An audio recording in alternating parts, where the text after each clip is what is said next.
turn off suggested animated emojis on Telegram? So in this video, I'm going to show you the quick and easy way to turn off the suggested animated emojis on Telegram. Do watch the video till the end so that by the end of the video you'll learn how to do it. First of all, open Telegram application on your device.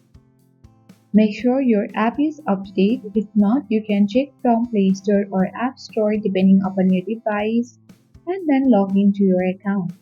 Once done, select the three-line menu icon at the top left corner of the screen.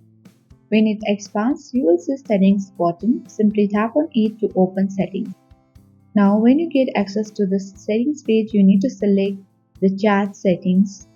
Here you will see different options. You need to scroll down and then choose Stickers and Emoji option. At the top, you can easily find out Emoji. Select it and you need to toggle off the button for Suggest Animated Emoji.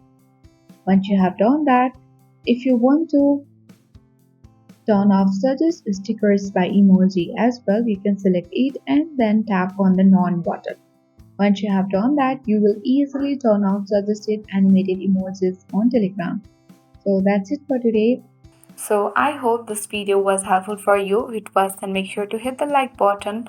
If you are new, then subscribe to our channel for more updates.